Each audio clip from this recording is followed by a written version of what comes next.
In the previous class, we had discussed forms, reasons, and levels of conflict. In today's class, we will be discussing conflict management.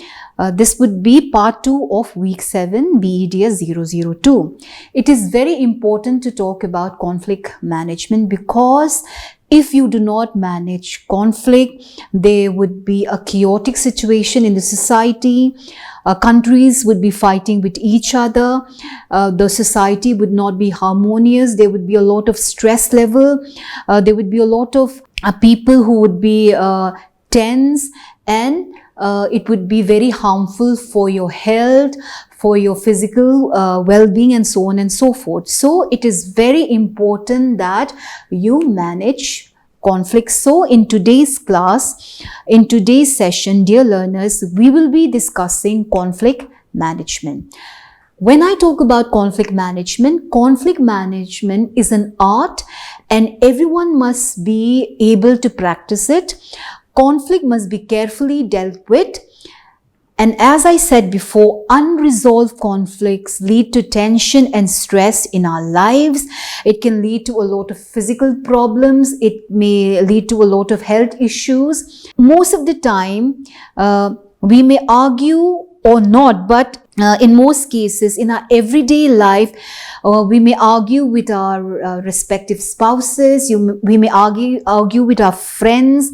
We may argue with our boss, our clients, and so on. However, even though we argue with certain people, we should know how to handle it and we should know how to manage it, how to manage these conflict that we are having.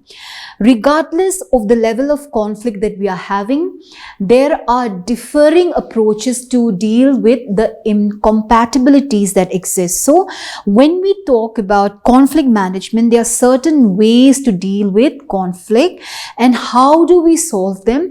There are certain ways, certain approaches to deal with these conflicts. It is very important to deal with conflict because conflict can result in destructive outcomes, or in some very few cases it may lead to creative outcomes, but in most cases it leads to destructive outcomes. So in order to have a creative outcome rather than a destructive outcome, we have to manage conflict creatively. We should find a new solutions that are mutually satisfactory to both parties, and it is always welcome to have creative outcomes so that there is some kind of interdependence, that is each party having some degree of interdependence and autonomy from which to influence each other rather than one party being primarily dependent on the other. So when we talk about conflict management, we can manage conflict creatively. We can find new solutions that are mutually satisfactory to both parties so that each party feels that they are interdependent on each other rather than one party primarily being dominant more than the others. When we talk about how to manage conflict, when we talk about how to let the group have interdependence on each other, how groups can have how groups can be interdependent on each other, we will be discussing about 3 general strategies which are identified to dealing with conflict. So these 3 general strategies are: number 1, the win-loss approach or the win-lose approach. Then we have the lose-lose approach and the win-win approach. Let us discuss these 3 general strategies one by one. Like I said, when we talk about conflict, if we manage conflict creatively, we are able to find solutions to the problem and it leads to a harmonious situation. And when we are able to find solution to the problem, when we are able to bring certain kind of interdependence between groups, having groups feel that they are interdependent on each other would lead to a lot of positive outcome. And the three general strategies to deal with parties who are having conflict with each other, the three general strategies identify where groups can reduce the conflict with each other are the win-lose approach, the lose-lose approach, and win-win approach. The first approach, which is very common, which I will be discussing now, is called the win-lose approach. People learn the behaviors of destructive conflict early in life. Competition, dominance, aggression, and defense permeate many of our social relationships from the family to the school playground. So when we talk about destructive conflict early in life, the competitiveness emerge from the way you are socialized at home, in the school, the feeling of dominance, how aggressive you are, what are the defense mechanism you use. These are the character traits which you develop in social relationship during socialization, starting right from the family. So when we talk about the win-lose approach, the fixed pie assumption is made, signifying that one party gains, the other loses.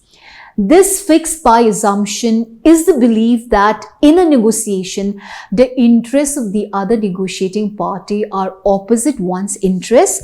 The strategy is thus to force the other side to capitulate. Sometimes this is done through socially acceptable mechanisms such as majority vote, the authority of the leader, or the determination of a judge. So, when we talk about the win-lose approach, when this strategy is the approach when both the parties cannot win, because both the parties have different opinions and the interests of both the parties are opposite to other. So in such a case, when two groups are opposing each other, they have different ideas, then there are mechanisms where one group wins over the other. This could be in the form of a majority vote, it could be in the form of the authority of the leader, or it could be in the form of the rule of the judge. Even in a classroom, other than this, even in the classroom, when two groups are fighting or two students are fighting, it is the teacher who would give their opinion or would give the judgment of who has won or who is the correct one between two groups of kids or between two kids. So this is the win-lose approach, where during negotiation, or this approach is an approach where the interests of the other negotiating party are opposite to one's interests, and it signifies, this particular strategy or approach signifies that one party gains, the other party loses. For example, in the recent general election, we have the NDA coming to power, we had the UPA losing power, we have the NDA at the helm of power currently. So this is how one party loses, one group loses, and the other wins. So this is the win-lose situation or strategy. Sometimes when we talk about the win-lose strategy or the win-lose approach, it involves secret strategies, it involves threat, and whatever works is acceptable. That is, the ends justify the means. The valued outcome is to have one victorious and the others defeated, who prepares very carefully for the next round to win. In the long run, everyone loses. So when we talk about the win-lose approach, when we talk about this win-lose strategy, we are talking about how one group overpowers the other, one group wins over the other, and this approach uses certain strategies, like it could be a strategy because of blackmail or threat to the other group, or there could be some strategies used by the other party to win whatever it may take. So this is the win-lose strategy or approach, but in the long run everyone loses. This is the outcome.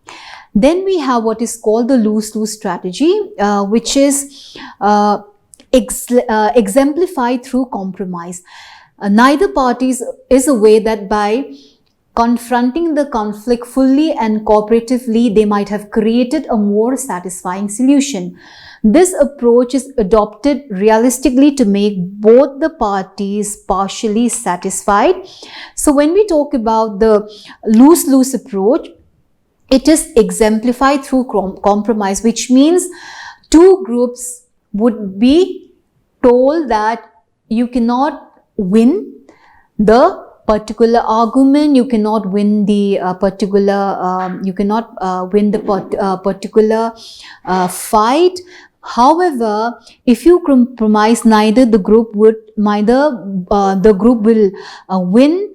You would compromise to a certain extent where the one group will lose some, one group will win some. So in this lose-lose strategy, in this lose-lose approach, it is exemplified through compromise, and neither party or the groups which are in conflict with each other is aware that by confronting the conflict fully and cooperatively, they might have created a more satisfying solution. And this approach is adopted realistically to make both the parties partially satisfied. So in this particular approach, both the parties do not win. To some extent, they lose, and however, they arrive at a satisfying solution. And when we talk about this approach or strategy, it is through compromise that two parties are able to resolve their conflict. Then we have another strategy or approach which is called the win-win approach. The win-win approach is a conscious and systematic attempt to maximize the goals of both parties through collaborative problem solving. The conflict is seen as a problem to be solved rather than a war to be won. In this case, communication is open and direct rather than secretive and calculating.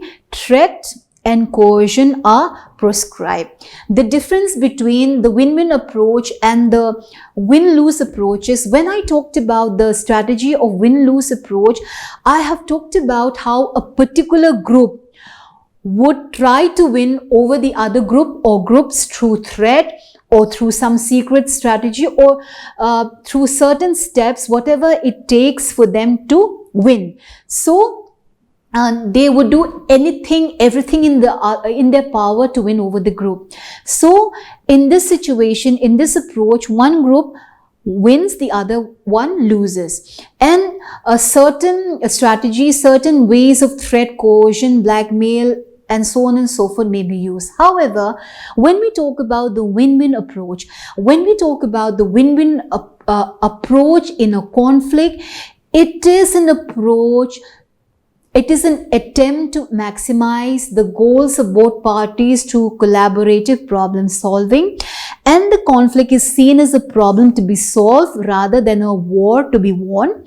In this particular win-win approach, both the parties win, both the party wins the competition, or both the parties are able to focus on communication, having the communication channels being open, and the communication is open rather than secretive. There is no threat, there is no coercion, and all these are not used in a win-win approach, and it is an approach where both the parties win.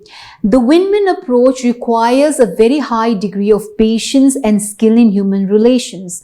Thus, if we work to understand and manage it effectively, we can improve the quality of our social relationships. So when we are talking about these approaches, when we are talking about these strategies, the win-lose approach, the lose-lose approach, or the win-win approach, win-win approach is an approach which requires a very high degree of patience and skill in human relationship, and this is an approach which should be used by all, because it is when this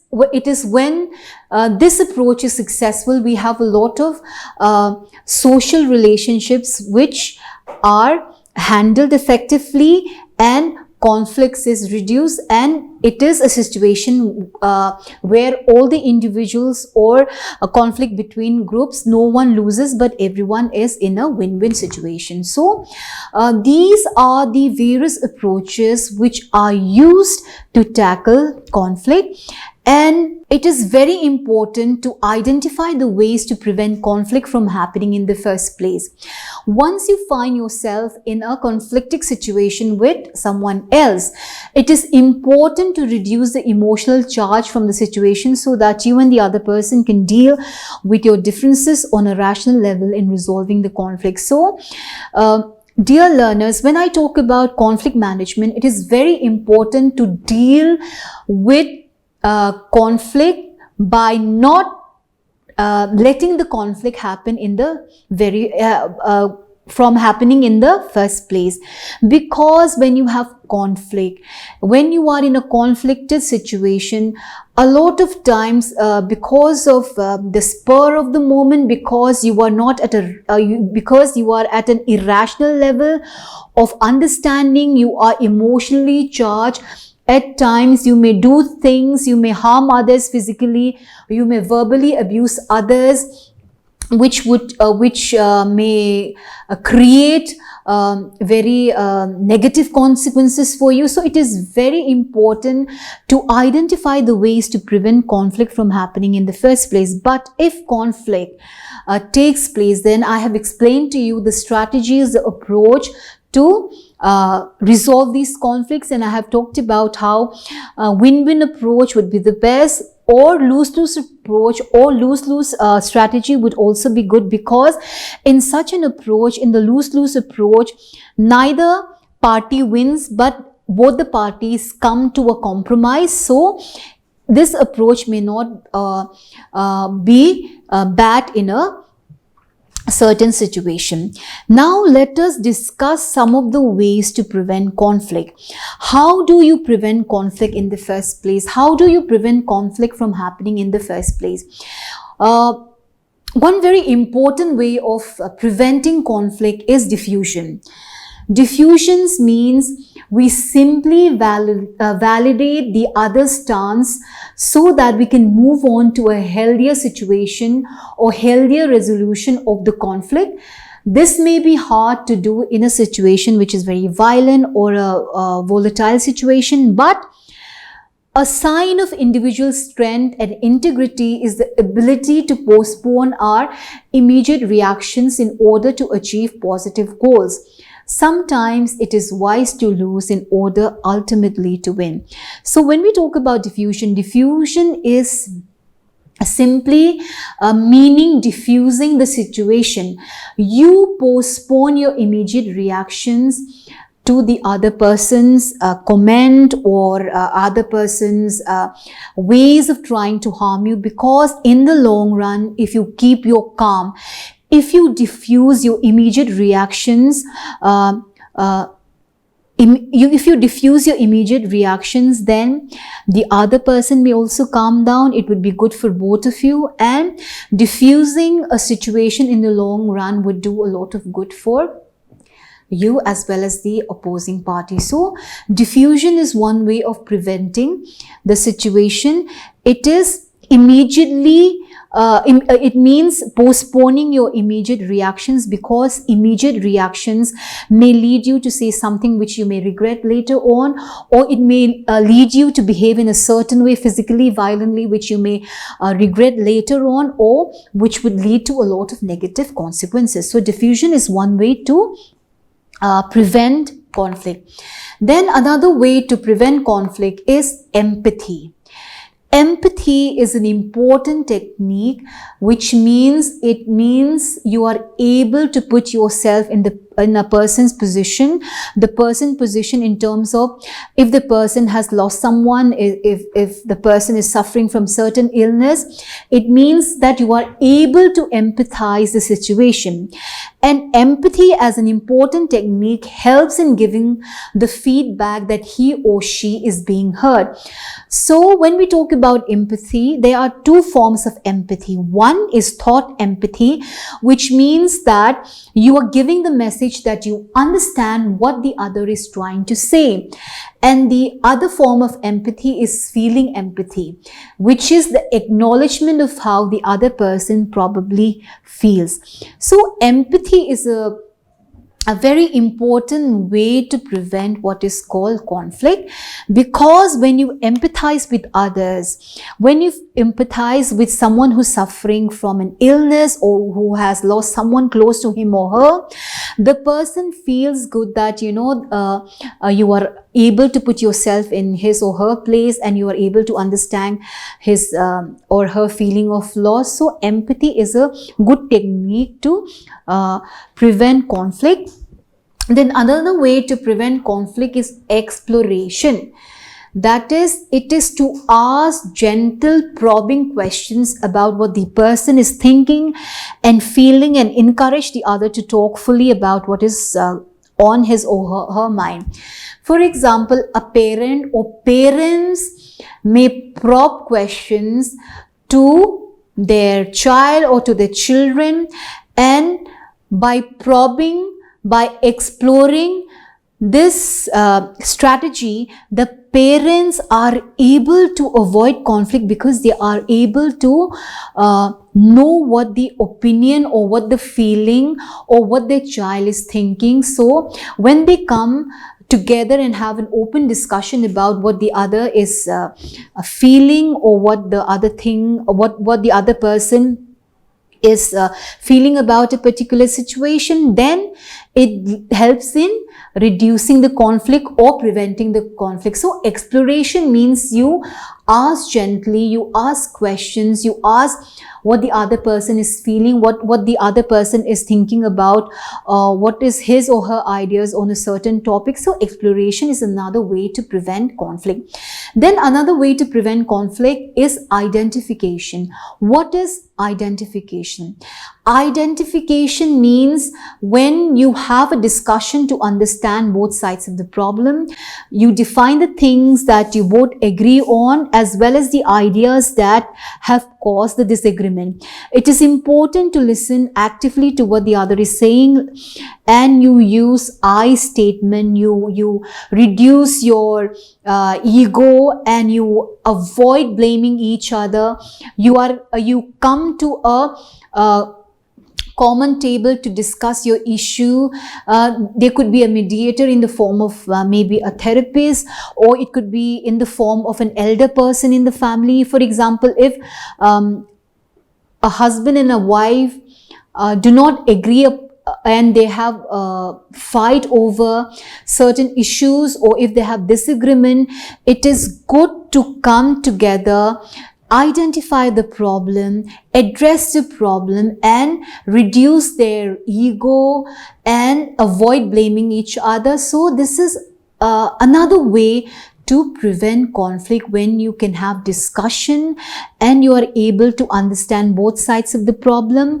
You may not need a therapist, you may not need an elder person, but both the husband and the wife, I'm just giving you an example, it could be between friends, it could be between colleagues, but when you are able to discuss your problems, when you are able to share your problems, when you are able to address the problems that you have with each other, identifying the problem, then it leads to prevention of conflict. Then another way to prevent conflict is brainstorming. This is an important phase through which many ideas, points are generated, and the shared ideas and interests are listed and discussed for the benefit of the mutual parties. So brainstorming is another way to reduce conflict. It is another way to prevent conflict. Brainstorming takes place in a lot of in the work sphere, especially when there are so many ideas which comes from different parties, which comes from different departments, where a lot of important ideas and points are generated, and there is share ideas, and through brainstorming you are able to share your ideas, and you chalk out your interests, you take out the best ideas to suit the particular problem, and you find a solution through brainstorming. Then another way to prevent conflict is evaluation. What is evaluation? In this process of evaluation, one goes through the list of alternative solutions to the problem, considers the pros and cons of the remaining solution until the list is narrowed down to one or two of the best ways of handling the problem. It is important for each person to be honest in this phase. The solution might not be ideal for either person and may involve compromise. So, when we talk about evaluation is to prevent conflict. You evaluate the negative, positive consequences, or you evaluate the pros and the cons of the particular solution to the problems, and then you narrow down the list to narrowing down the list to finding the best solution by evaluating the pros and cons of your ideas or the solutions to your problems.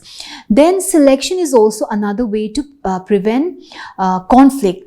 So you select the solution that seems mutually acceptable, even if it is not perfect for either party. As long as there is mutual commitment to work with the decision, the conflict has a chance of resolution. So when we talk about opposing parties, when we talk about opposing groups, you select a solution that seems mutually acceptable to both the parties, even though it may not be ideal or perfect for the opposing groups, but you select a solution that is mutually acceptable to both the parties.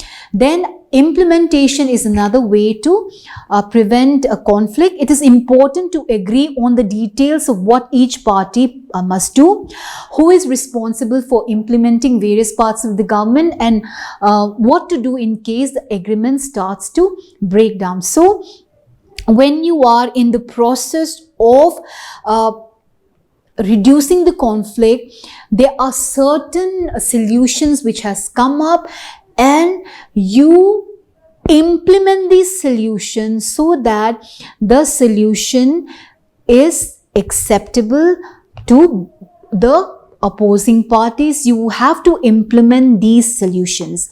Then there are other strategies by which you can resolve conflict, and these strategies or these conflict resolution technique, according to the Thomas Kilmann model, it identifies 5 different approaches to resolving conflict. These are conflict resolution technique or strategies, and we will be talking about Thomas Kilmann model, which identifies 5 approaches. Number 1 is avoiding. Someone who uses a strategy of avoiding mostly tries to ignore or sidestep the conflict, hoping it will resolve itself or dissipate or disappear. So first is avoiding the conflict. Second is accommodating. Using the strategy of accommodating to resolve conflict essentially involves taking steps to satisfy the other party's concerns or demands at the expense of your own needs or desires. So this is accommodating. You accommodate the other's desires, opinions. Then the third one is compromising. The strategy of compromising involves finding an acceptable resolution that will partly but not entirely satisfy the concerns of all parties involved. You compromise to a certain level which is acceptable to both the opposing parties. So this is compromising. The fourth one is called competing. Someone who uses the conflict resolution strategy of competing tries to satisfy their own desires at the expense of the other parties involved. So in this particular strategy, the person is using what is called the win-lose strategy, which I have talked about before. So competing is when you are competing with others and you try to outrun the others, you try to win the situation, you try to satisfy your own desires at the expense of others, you try to win the competition. Then you have the fifth CRT, or the conflict resolution technique, which is called collaborating. Using collaborating